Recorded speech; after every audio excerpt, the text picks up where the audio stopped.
Hello, and welcome to More to the Story with Molly White. Thank you for joining us. More to the Story is a project of Operation Outcry.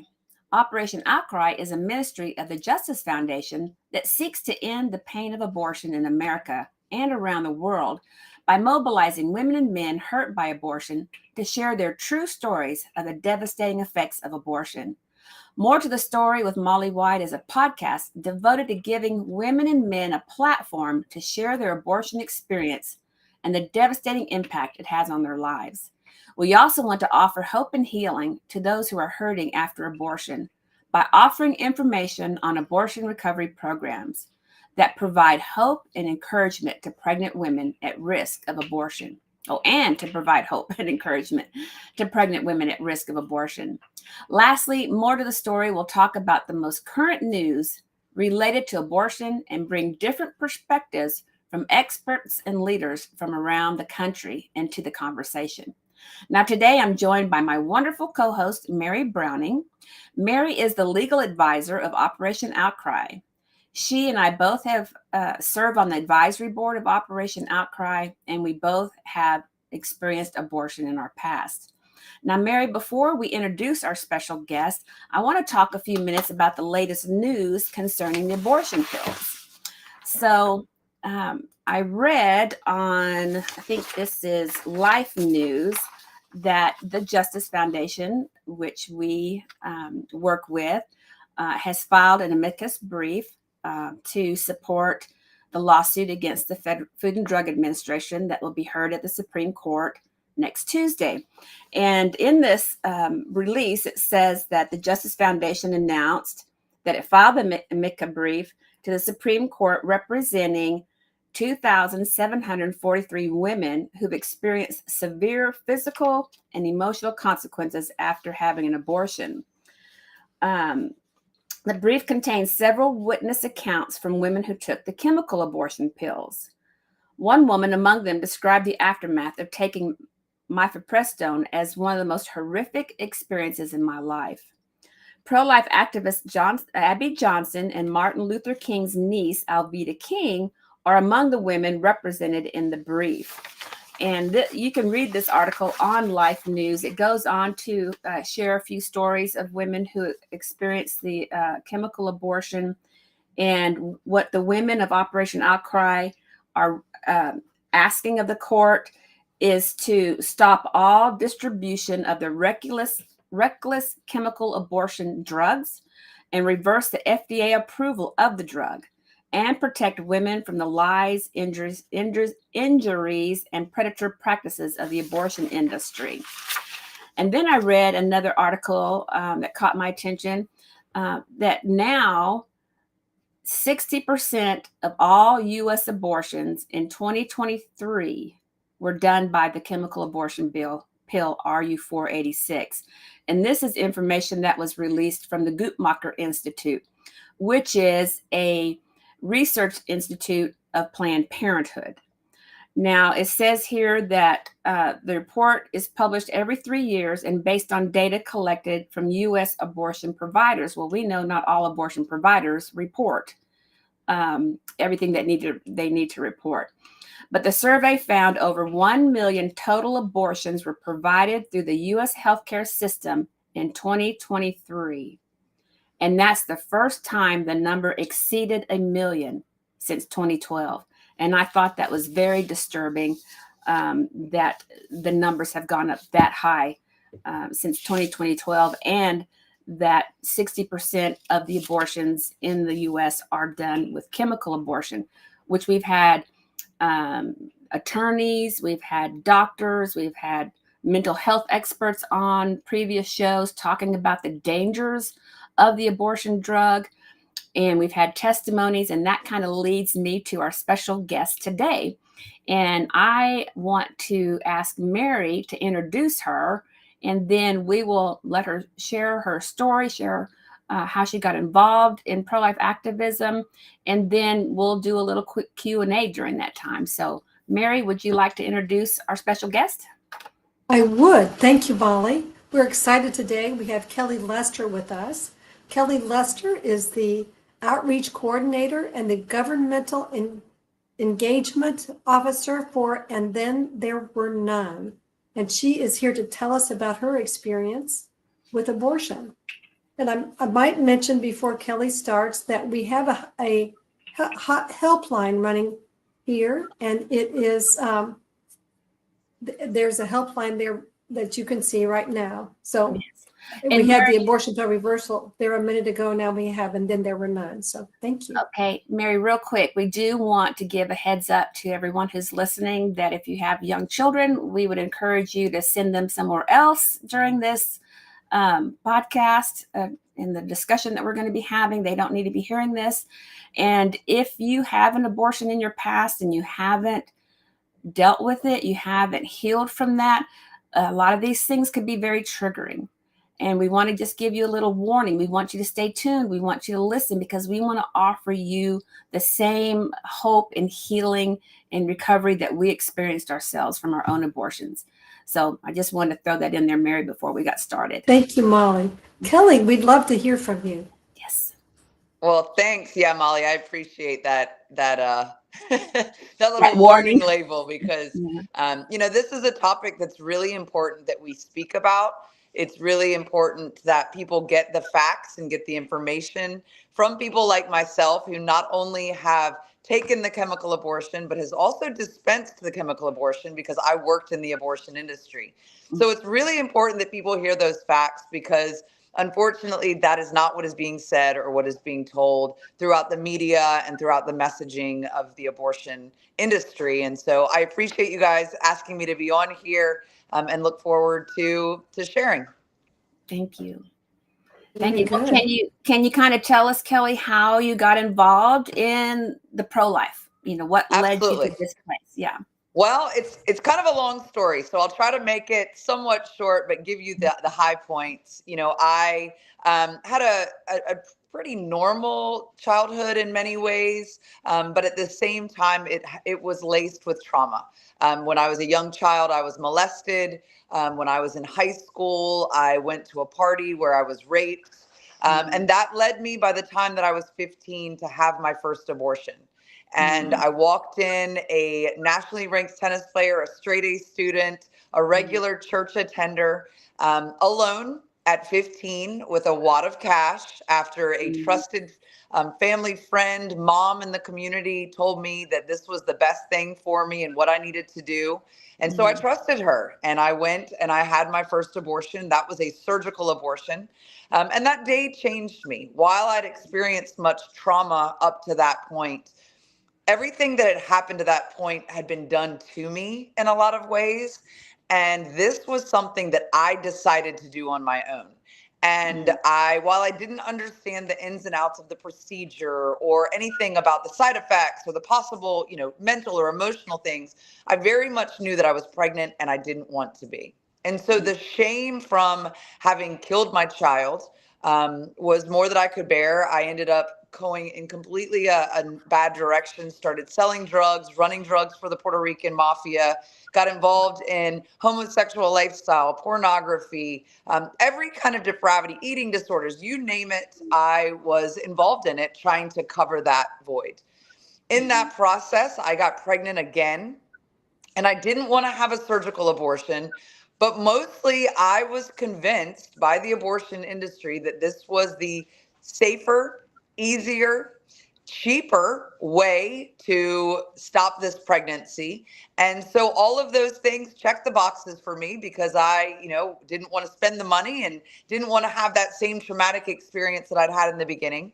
And so I chose the chemical abortion. And can tell you that it was far more traumatic than my first abortion. It was far more painful. I bled heavily for about 48 hours. I didn't even leave my bathroom because I thought I was dying. And that continued on for several more weeks. And I eventually ended up moving from the apartment that I lived in because of the trauma I experienced and had to decide whether I was going to flush or not.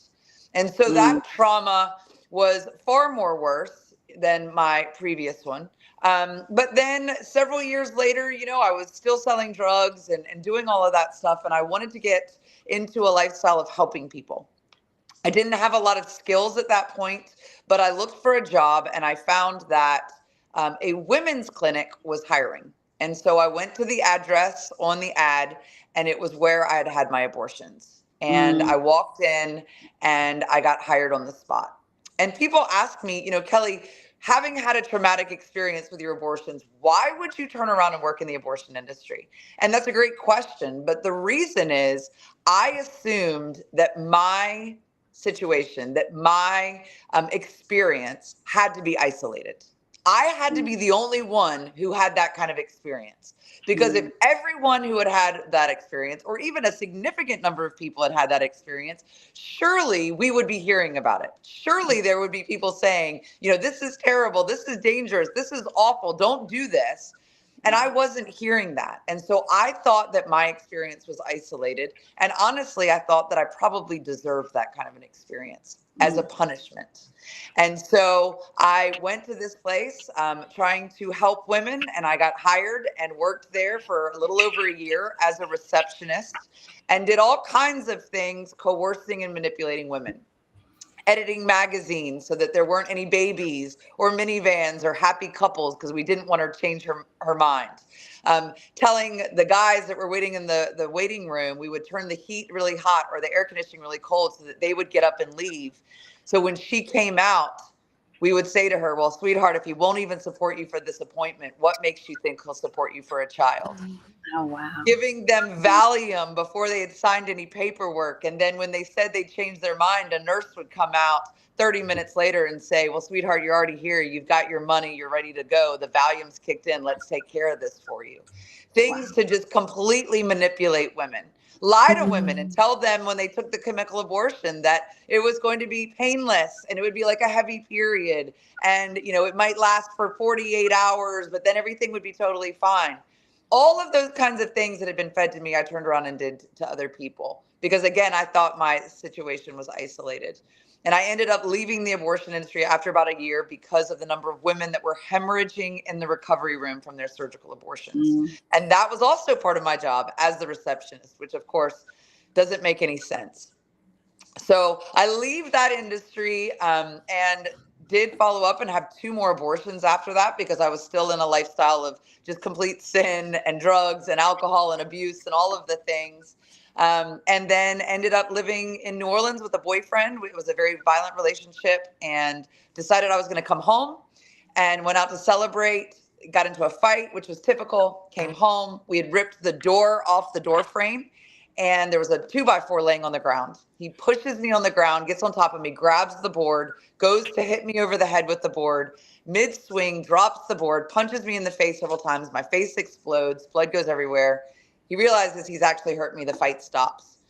And the next morning I wake up and I have phone calls and text messages from my father in Virginia, who is the last person you want to talk to after a night like that. So I didn't. Then 24 hours later, I came back to Virginia with all my belongings. My dad meets me. Now my eyes are totally swollen shut. My nose is flat and crooked. My mouth is all busted. And he sees me and begins to cry. And I say, "Oh, Dad, I was in a car accident." And he goes, "Kelly, 2 nights ago, I was asleep. And in the middle of the night, the Lord woke me up and I had a vision of you laying dead on the floor with your head split wide open. And so I began to pray." And so I realized that the moment when my boyfriend dropped the board was when my dad prayed. 2 weeks later, I'm in my dad's church because my dad was a pastor. And he gives the altar call, and I hear, as clearly as I've ever heard anything, I hear the Lord speak, and he asks me, have you had enough? And I knew that it was my Father God calling out to me. And it wasn't the angry, mad, judgmental God that I had seen, heard in my head all those years. It was my Father God calling to me. And I said, but God, how can you forgive me for all of these things? And he said, Kelly, if you follow me, I will make beauty from ashes. And so here's where we get to the good part. So for the last nearly 20 years, every place where the Lord meant to steal, kill, and destroy, where the enemy meant to steal, kill, and destroy, the Lord has saved, healed, redeemed, and restored. And part of that was going to work at a pregnancy center, doing outreach for them, and had talked about my story, but never talked about working in the abortion industry because that was like the unpardonable sin. And so worked there for about a year, went to the March for Life. Well, before that, the movie Unplanned came out. Mm-hmm. And I didn't know anything about this lady named Abby Johnson, didn't know anything about this movie, but we were using it as a fundraiser. And as I'm watching the movie, I see my story on the screen. And I'm thinking, I need to reach out to them, but didn't really know how to do it necessarily. And then several months later, we went to the March for Life, and Abby and her team were there, and I met them, and they welcomed me with open arms. And that was right before COVID hit. So it took a while for me to go through the healing the healing retreat process, but started volunteering for our other ministry, Pro Love Ministries with Loveline, doing case management for them. And then ended up coming on staff with And Then There Were None. And so it's been a complete full circle. And now I testify for pro-life legislation. I go outside of abortion facilities. I'm the area director for Sidewalk Advocates for Life. And so just kind of what the Lord promised is true. Everywhere that was meant for evil, he's turning for good and making beauty from ashes. Amen. Amen. Kelly, part of your story is actually in the brief that we wrote, isn't it? Yes, it is. In the FDA abortion pill case. And I wonder if you would mind telling a little bit more about your experience about being in the abortion industry and responding to women that have taken the abortion pill. Mm-hmm. Yeah, so we were instructed to give as little information as possible, to give them the bare minimum of what they needed to know. And mostly it was phrased to us that, it's much like with the editing of the magazines and those things. We were to assume that this abortion was the best thing for her in her situation. And so we wanted to remove all obstacles from her making that decision. And I know as pro-lifers, that's very hard for us to understand because we understand the value of life and we understand that we are killing a child, and the detriment that it is to a woman. But we need to understand that those on the other side believe just as strongly as we believe that it is taking a life and it harms women. They truly believe just as strongly that this is the best thing for these women in these situations. And so we were instructed to remove any obstacles from that happening. And that included giving women all the information. Now, the reality is most women didn't want all the information. They wanted an out. They wanted a way out. They wanted take this pill, and that's it. Because they just were in crisis and they were scared. And many of them were alone, or they were being coerced by a boyfriend or coerced by parents. And so they just wanted an out. And so that was our goal. It is simple. It is easy. It'll be like a heavy period. You won't have to worry about it anymore. This is the more natural experience. It is the less expensive experience. It will restart your period. All of these kinds of things to try to convince her, that you don't need to see a doctor. It's so easy and simple. You don't even need to see a doctor. Those kinds of things. Now, on the other side, when women would call because their experience was not simple or easy or like a missed period, we completely downplayed and downgraded their experience. And basically made them, there was an attitude that was prevalent throughout the abortion facility. Once those women came in and got on the table, this was what they asked for and what they deserved. And Yeah. so, whether that be pain or whether that be, if they come in and they're like, oh, I think I want to change my mind, the attitude was very degrading to these women of this is what you want, this is what you need, this is what you're going to do. And so for the women who had called us after a chemical abortion, it was very much the same thing. It's kind of like, pull up your big girl pants and just deal with what you're doing. This is the best thing for you. It'll be over soon. Just get over it. And Can to I sell, ask a we'll get question? yes, ma'am.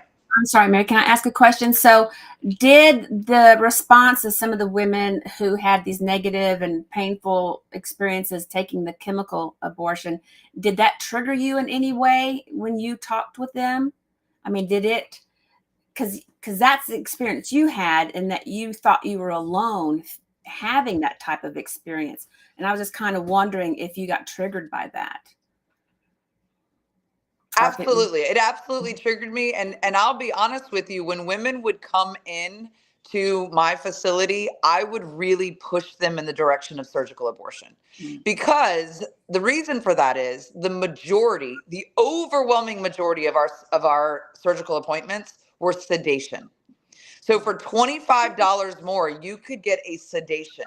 And that sedation would not only basically remove any pain, but it would remove all memory of the entire experience. And that was what I experienced at 15 at my first one. I have no memory of basically the entire day. Because of the sedation. And the sedation, for people who aren't familiar with it, it's a twilight sedation. So if you've ever had oral surgery or knee surgery, a lot of this, a colonoscopy, where you are awake, but you don't really know what's going on. People that have their wisdom teeth taken Mm, out, you hear them afterwards and they're kind of babbling and talking. It's that same kind of sedation. So okay. I would really push women towards that procedure because I started to recognize that it was not simple, it was not easy. But Molly, you have to understand, I did what I did at my job. Part of the reason was because I was trying to feel better about myself, which I know Right. is very twisted and sounds weird. The No, other reason it's was part of. they paid me incredibly. Yeah. I was Yeah. I was making $18 an hour over 20 years ago as a Mm, receptionist. mm, wow. And so that kind of money, I did what they told me to do because I didn't want to lose that job. Right. Right. And Did I've you heard that a lot. Go ahead, Mary. did you feel calls that from women that were like you when you thought you were going to die, right? Did you have Hmm. women calling you thinking they were going to Hmm. die? How did you Yeah. deal with that? Absolutely. All the time. Well, the protocol was in that situation. If people called and just had simple questions, then I would field them. If it was more intense to where, we wouldn't tell them this, but where there was an alarm, I would give them to the nurse. And so the nurse would handle that. And the response was to go to the emergency room. I mean, that Yeah. was that was the protocol. We did not have follow-up appointments for surgical or chemical abortions. Mm-mm. You had to specifically request a follow-up appointment after a surgical abortion, and that we tried to push away. Chemical abortion, it was not even part of the protocol at all. If there was a complication, go to your OB/GYN or go to the emergency room. We never saw women after that. So if it was, I feel like I'm dying, or if they were saying, that they were seeing clots of a certain size, then I would pass that off to the nurse, so that she could de-escalate it a little bit better. And probably part of that is because it did trigger me, and I didn't want to be like, Yeah. run, kind of thing. So, yeah, Was it fairly common though that women it was. Mhm. thought they were going Yeah, to bleed to death from the abortion yeah, pill? Okay. All Yeah, we've right. heard yeah. that It so was. many times, and I know you did, Mary, as you were typing up the stories of women that were relayed to you. That's the common thread. They thought they were going to die. They thought they were going to bleed to Yes. death. They thought their Yes. mother would, or their husband or boyfriend would walk into the bathroom and see them bled out on the floor, so that's a very common thing. And I've taken notes when you were talking, and so I wouldn't forget things. So, but that was one thing I did write down was the very common experiences that women thought they were going to die. Well, and it is, you are going into labor. And I have had 6 children. And it is, my first one was a traumatic labor experience. And I was throwing up and I was having diarrhea. I mean, it was all of those things in addition to the actual labor pains and the experience of the labor. That is what I experienced with my chemical abortion. It was the same. Now, I didn't have to push it out like I did the child. So that aspect was different. But all the beginning parts was exactly the same. And so it, it is not, it is not what it's being portrayed to be at all, for No. sure. And Yes. and you mentioned too a couple things, like repeat abortions. And it's very common that when a woman has one abortion, it can be very common for her to have multiple abortions. I've had two. And I've went through some training, some childhood training, abortion related training. And the reason why is that you kind of put yourself in a situation that's dysfunctional, you're not making good decisions or whatever. But when you get pregnant again, you're either numb and you're shut down emotionally already to go and have that repeat abortion. So psychologically, you're already kind of disassociated. And so having that repeat abortion is a little easier for you. But it's also like you keep repeating a behavior until you deal with that behavior. It can't be broken Mhm. until you deal with it and what causes you to do that or what the underlying message is. And so I think, I don't remember the numbers right offhand. You may remember, or the Yeah, I percentages of think it's 50%. 50% of 50. women that have one abortion will have a second or third abortion. Okay. Yeah, Yeah, it's a I very high remember that. number. And then you were talking about, you know, working, you know, going to work for the abortion industry and kind of numbing your pain and and and a lot of this. I have a degree in psychology, but and I've learned a lot of this in some training. But it's like misery loves company. And I think you said that. Um, it's like Hmm. I did it. Absolutely. I still Yeah, and we survive. have You stats. can do So, it and then there too. were none. Mhm. I'm sorry, you were saying something. You cut Yeah, out. if and then there were none. It's okay. With and then there were none. If they go to our website, we have stats on abortion workers and how many of them regularly came to work drunk or high. How many of them have had abortions? I don't know that it's on the stats, but Abby and I were talking one time. 100% of the women who are 100% of our clients at and then there were none have had childhood trauma. Mm, 100%. wow. And an overwhelming majority of them have had abortions themselves before they came Right. into the abortion industry. And Right. so, it's trauma, trauma, trauma, trauma, trauma begets more trauma, Mhm. begets more trauma. Right. And that's Till you very can break much the that, till reality. you break that cycle. Yeah. And that's why we want to encourage Mhm. our viewers, you know, and our listeners.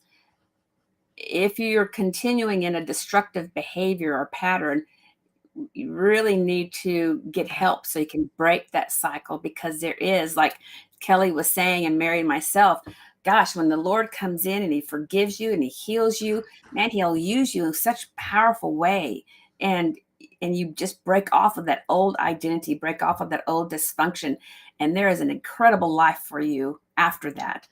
And so that's what we want to encourage our viewers and our listeners today, is to let's get out of that destructive cycle and deal with what's the root of it. And a lot of it is childhood trauma. I experienced that myself. And it kind of leads to a self-destructive lifestyle if you don't deal with it.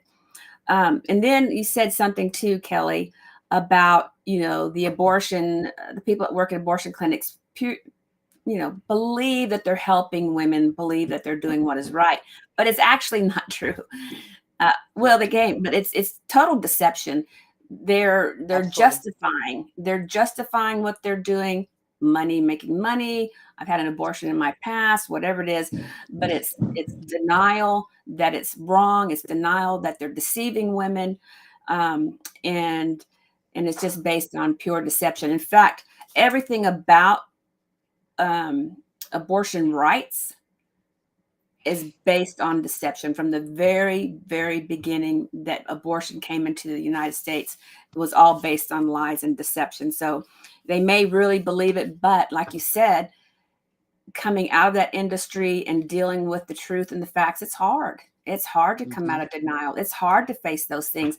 I remember when I went to abortion recovery my first day and was told that we were, in that process that we were going to have to share our story.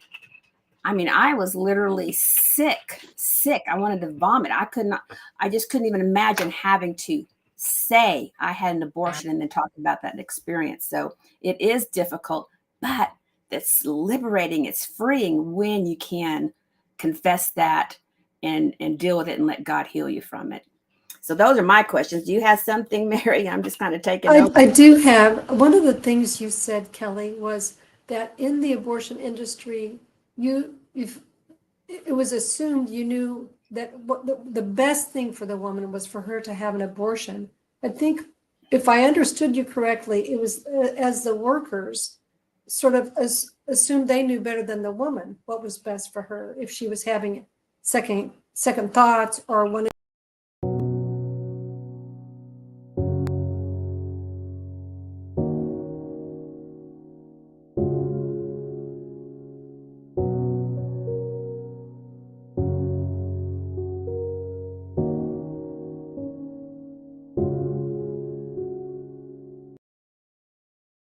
contemplated, then so there was all this manipulation in a way.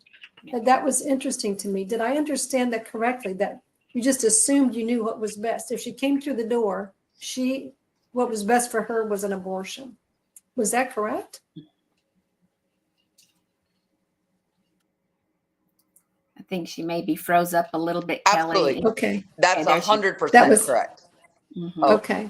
'Cause are we good? Yeah, no, I had, that's 100%, 100% correct. Yeah. okay. And I Yeah, that it and had, that was again, it's exploitation. To me, legal abortion is the highest form of exploitation of pregnant women ever devised by the enemy, by Satan. Because my experience when I went in to have an abortion, well, I didn't go in to have an abortion. I did go to a clinic and had made an appointment. But when I got there, I had questions so I can decide what I wanted to do.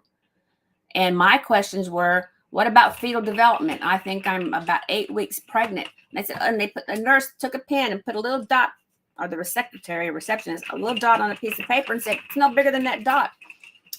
And I said, oh, well, it's not a baby yet. And then I asked about complications. I asked about risk. I asked about the procedure. Oh, it's nothing. It's nothing. And they knew I was nervous and mhm. undecided. And they got me back there before every woman that was sitting in the lobby. They got me in the back and they gave me, I don't know if it was a Valium or whatever they gave me.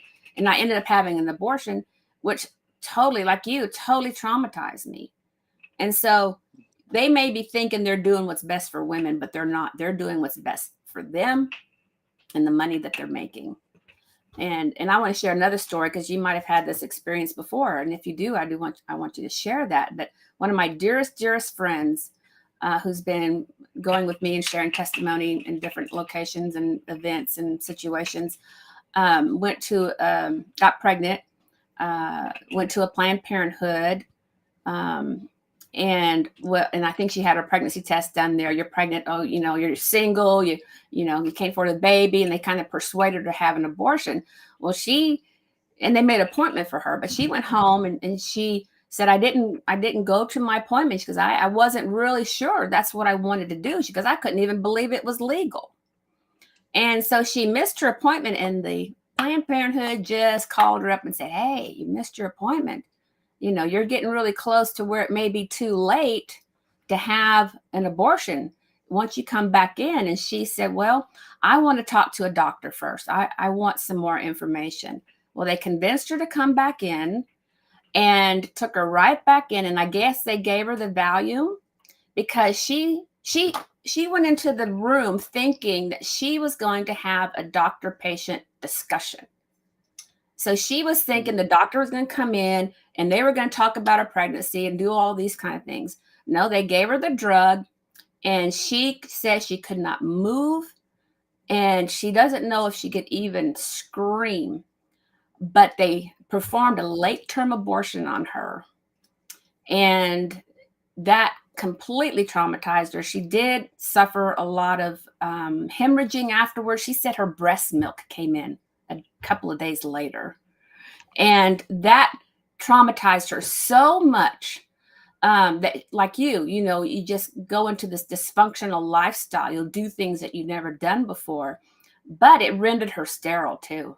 She's never been able to have Oh children. no. And from what I've experienced in my 24 years of pro-life work is that about 20 to 25% of women who have an abortion become sterile.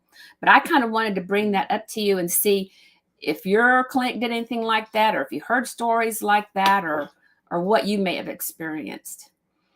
Yeah. So one of my jobs as the receptionist, when people would call for information, I would take notes. And if they did not make the appointment, I would call them back later on, another day and say, hey, it's not too late. We still have this place. You should come in and talk to us. Same thing. If somebody missed an appointment, we would have written down, what they thought their due date, or not their due date, but their how far along they were, their gestational.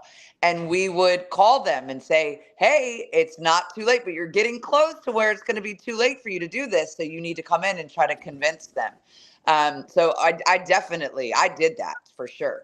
The other thing, what I was talking about with the Valium, so it's an interesting thing. So women, when they would come in on the day of the procedure. So it was at that time in Virginia, it was a 24-hour waiting period. So they would come the first day, do the consultation, then come back the second day for the procedure.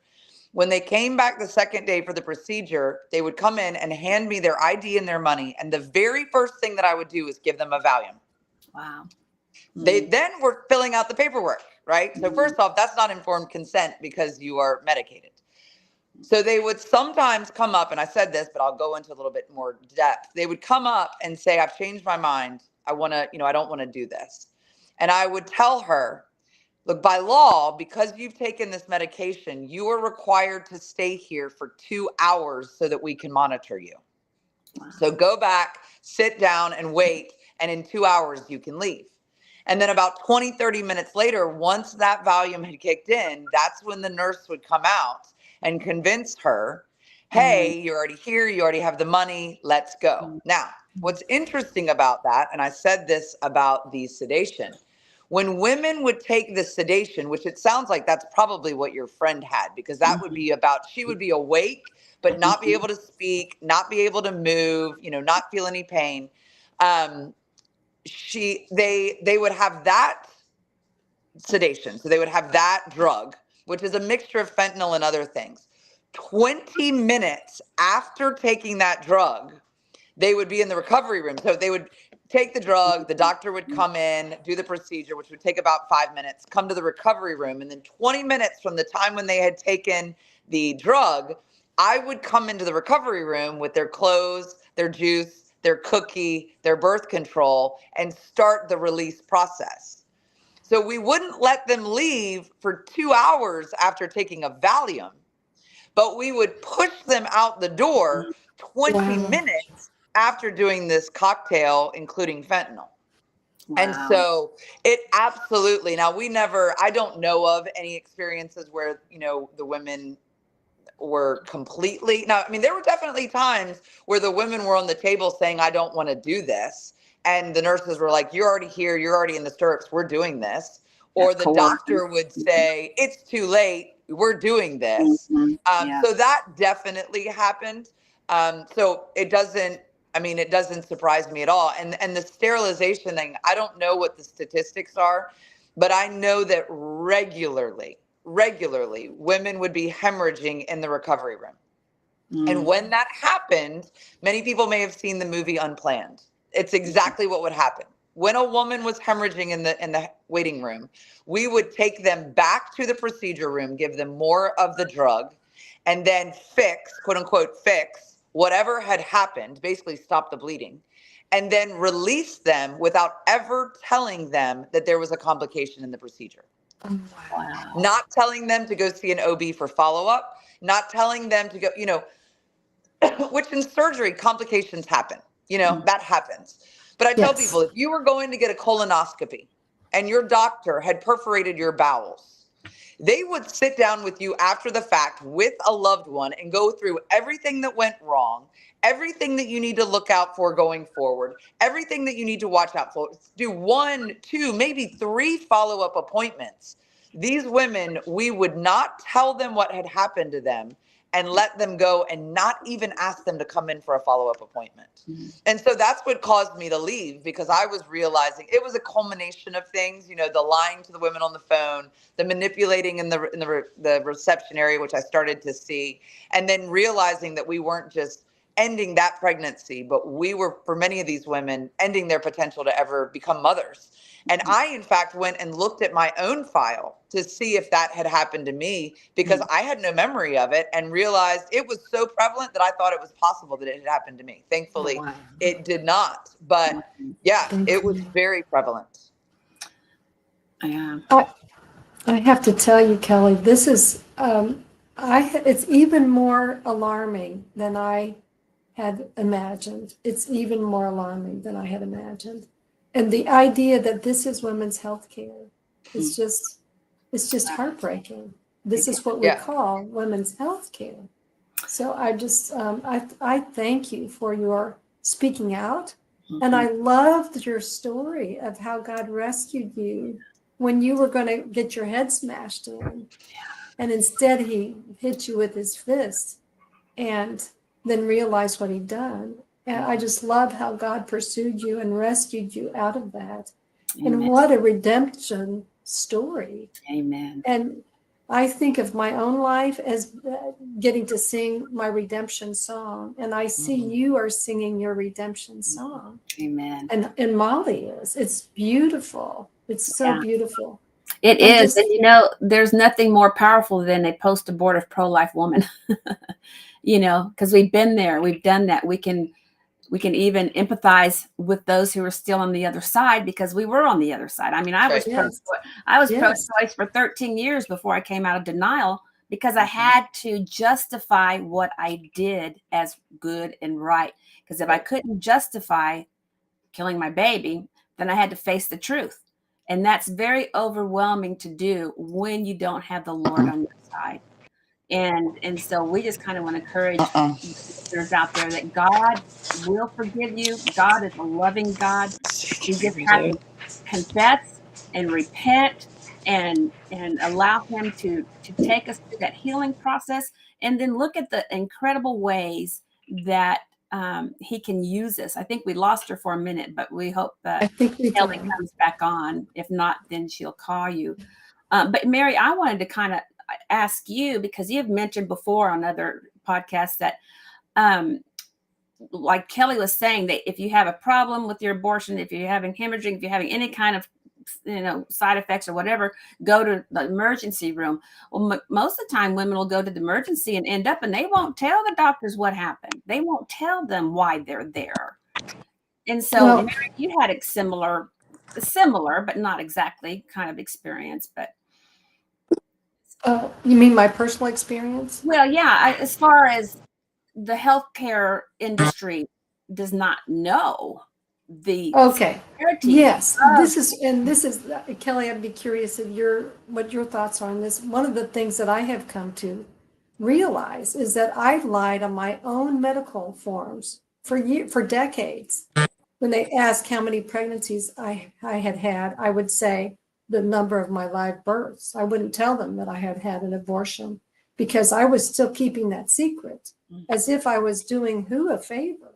So I feel at this point, I'm further along in the journey, but I have done a disservice to my sisters and my younger sisters, so to speak, because that data isn't even available to sort of synthesize to determine what complications that I had were related to the fact that I'd had an abortion. I had bad migraines. I had endometriosis. I had endometriosis that was so severe that I would be debilitated. I had migraines so bad I would be debilitated. And to this day, I don't know if there was any connection to the abortion because I didn't make the connection and I wasn't any of the medical doctors I was going to for those issues. I wasn't telling any of them my history. So I feel like as a woman, I am complicit in this lie or the misinformation or the lack of the ability to connect the dots on what has happened. So I do think, and I'm so appreciative of more to the story with Molly White and you, Kelly, people like you, both of you, who are talking and trying to educate the public. And I want to be one of those people too. And I want to be honest about my own medical history, Yeah. especially Amen. with people that are charged with my own health. Amen. I could Yeah, only I think assume. you're Oh, go ahead, you're Kelly. absolutely right. In fact, the interesting thing is that even currently with the chemical abortion, women are being told that if they have a complication to go to the emergency room and tell Yes. them that they are having a miscarriage. Not Miscarriage. tell them that they are having a complication from the chemical abortion, but lie to their medical professional, which again, what other medical field would say go to a different doctor than me and lie to them and when you And show up. I lie mean, that Yeah, shows that it's not healthcare. and But expect to get you're good health care. absolutely, exactly. but you're absolutely right. Women, I mean, I lied for years about my I didn't say I had one abortion, let alone four. And so I lied for years. And now even one of the issues that we're trying to look into is the medical coding in emergency rooms does not have a place for complication from abortion. And so Wow. there's even an issue in the if someone a woman says I've had an abortion and this, I'm bleeding from it, there's no way Mhm. to code that in the Wow. medical file to distinguish that from a spontaneous, a miscarriage, which they call Mhm. that's a spontaneous abortion versus an elective abortion, which is surgical. They are coded exactly the same on the emergency form. And so that Mhm. causes problems. And I think, ladies, I just want to applaud you for what you're doing, getting stories out there. Um, one of the, we are in a battle with Yeah. the abortion industry, and Yes. women's stories are one of the ways that we can win. And we, I'm choosing my words very carefully here, as the pro-life movement, we have to do better because Yes.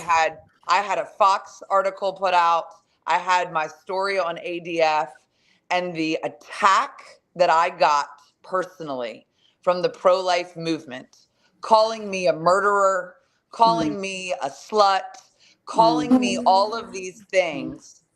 And I'm a strong woman who's told my story many, many times, and it affected me.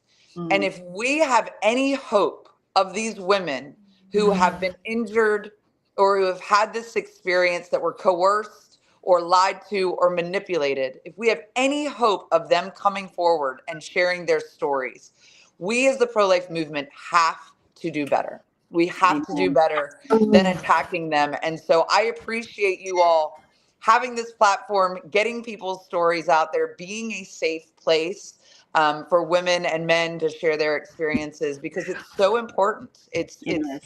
You can't go against somebody's story.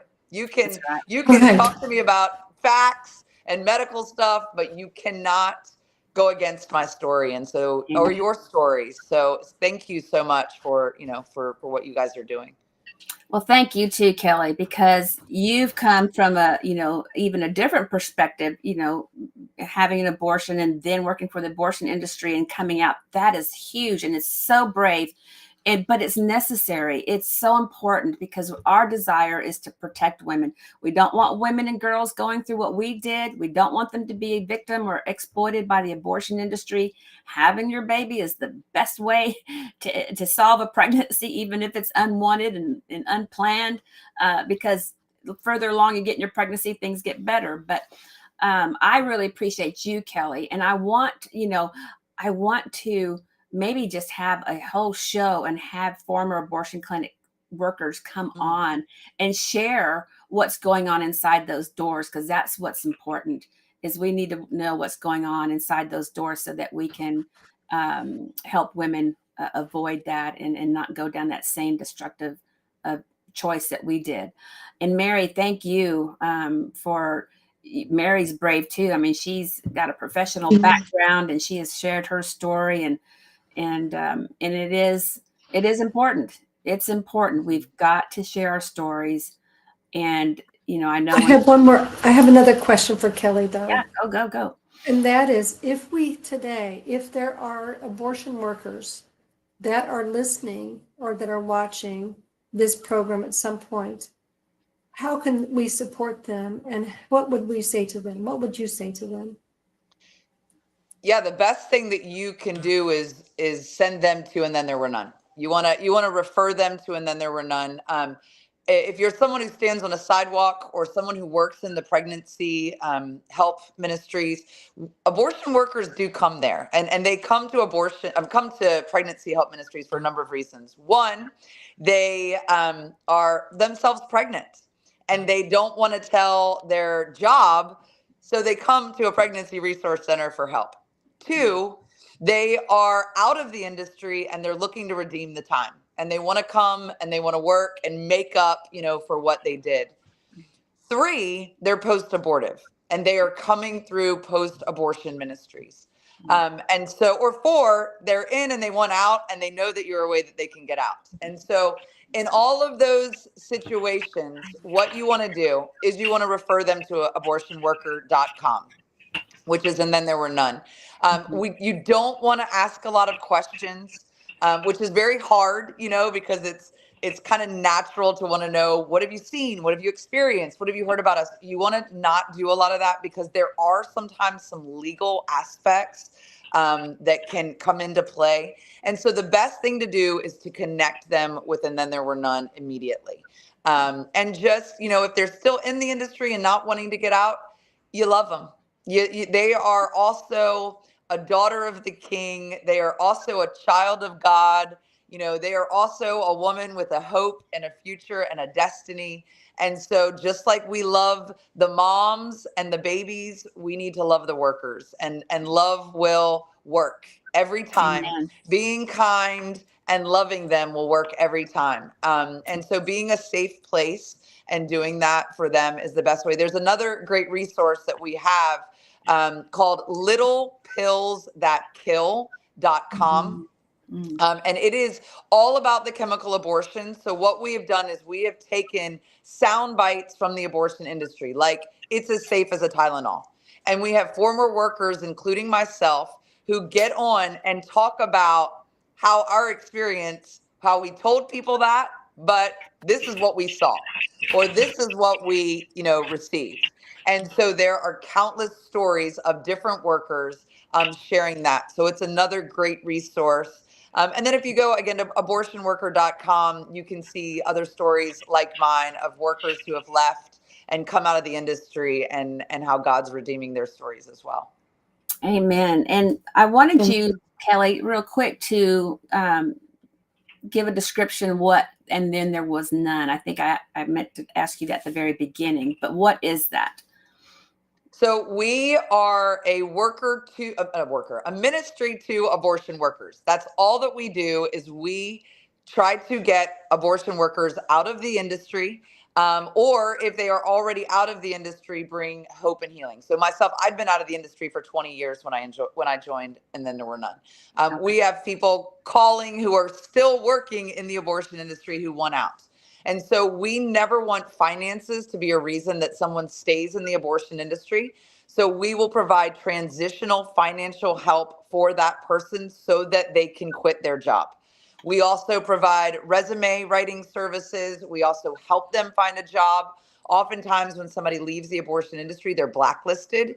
And so it is very difficult for them to find a job. Oftentimes, they've been paid very well or have certain benefits packages that will be hard for them to find. So we help them in that area and provide transitional help, which is great and important and Wow. necessary. But what's more important and valuable is the healing. So we do 3-phase healing retreats. So you go to a first healing retreat, then a second, then a third.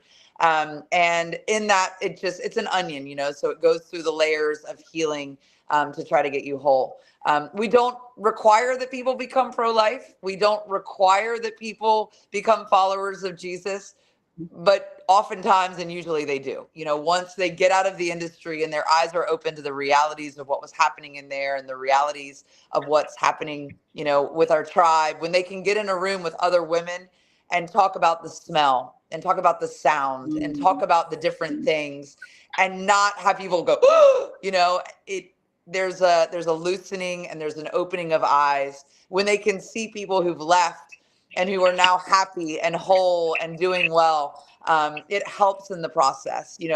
And so that's the other thing. And we have licensed therapists and counselors on staff as well who are always available for these workers.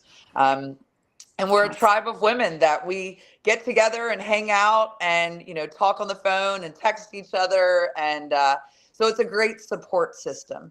So we get them Amen. out and then try to get Beautiful. them healed and whole, and bring them to the saving knowledge of Jesus Christ. Beautiful. Amen. And that's kind of like Operation Outcry, isn't it, Mary? We're a band of women, redeemed, saved, delivered, and healed. They have a common experience, and we're a great support team. And you really bond with your sisters because of those shared experiences. And it's all about getting them the hope and healing. And like you said, um, not have a shock factor, but hey, I've done that, I've experienced that, I know how it is. And so that's really good. I made a couple of the notes here too. So Abby Johnson founded And Then There Were None, and Abby Johnson is also produced and starred in the film Unplanned. It's her story. And I mentioned to you earlier before we came on Mhm. air that I actually protested in front of Abby Johnson's clinic in Bryan, Texas. And probably, I can't remember how long it was since the last time I did. And I was there with the what is it, Bryan College Station, the pro-life group there invited me to come and speak and share my story. But, you know, she founded all of this and does such a great job with these things. And boy, you really help. I'm thinking, boy, you help them get a good job with good money and benefits. Maybe I need to Yes. join the group. That's beautiful. Yeah. That's And then beautiful. you made a comment. And this is something that I experienced myself. When I first started getting involved in pro-life activism, sharing my testimony, this was back in 2001. Um, I had a spirit of anger. Mm, I'd heard so many testimonies. I had been so hurt by my abortion. I didn't trust the abortion industry. I was mad at the medical industry. I was mad at the legal industry, and I was mad at the abortion providers. And so I really, everything that I did was, I had a underlying anger, and you could hear it. Sometimes people say, "Well, you're sounding a little angry." And one day I went off on a woman who was the president of the Texas Abortion Rights Action League.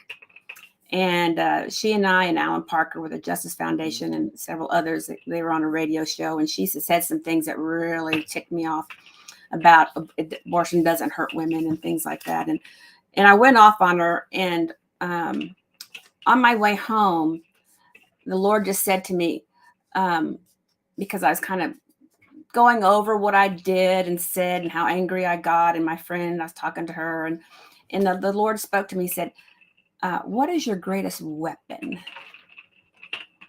And mm, man, he nailed me. He nailed me. My greatest weapon is love. It's not mhm, anger. It's not self-righteousness. It's love. And when I confessed that to him, and I went home the next day, I called this lady. I looked up the number and I called her, and I apologized for going off mm. on her. And she was very receptive. She accepted my apology, and I think it blew her Awesome. away that I would call her.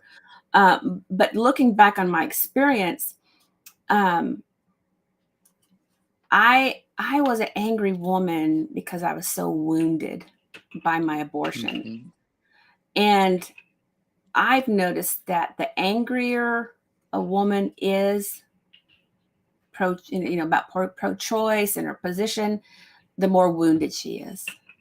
And we need to mhm, see women as wounded.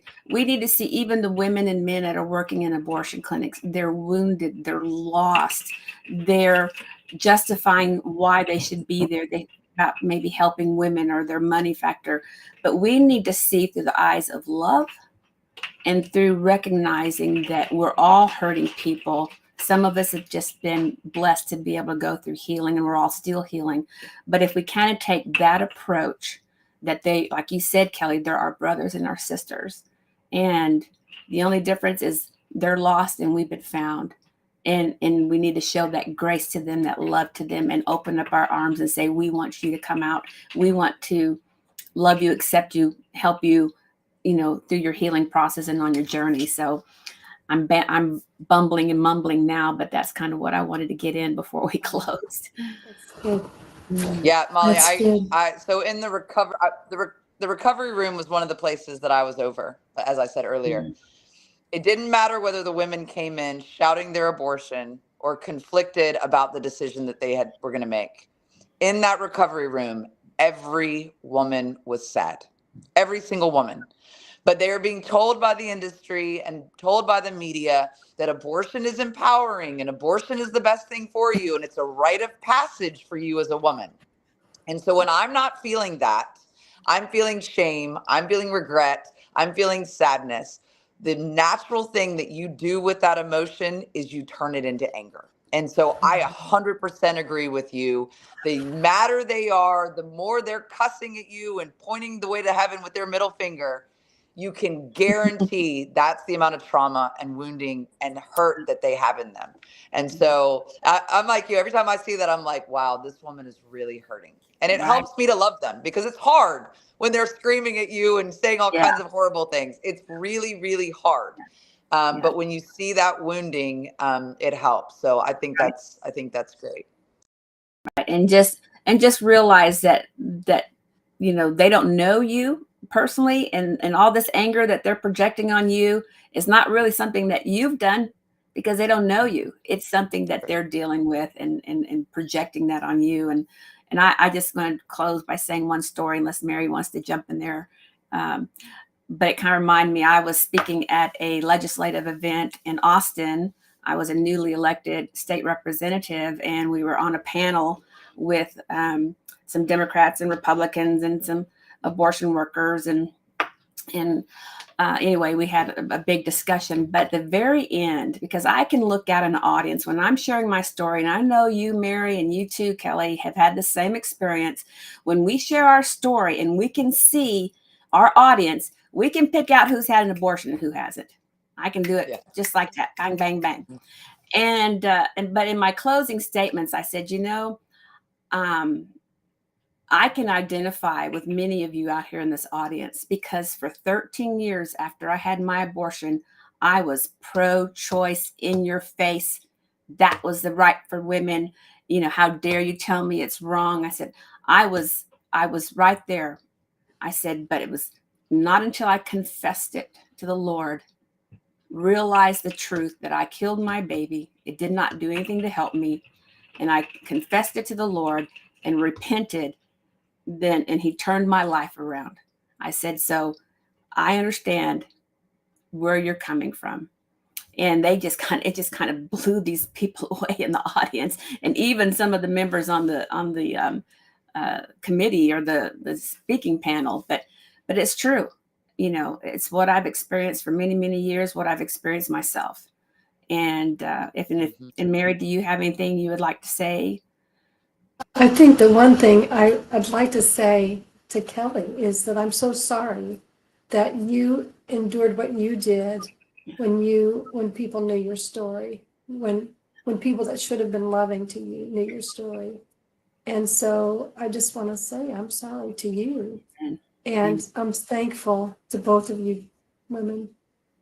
we're thankful for you Thank you. too. Well, thank you, Kelly, for joining us. Thank you for being so open and transparent.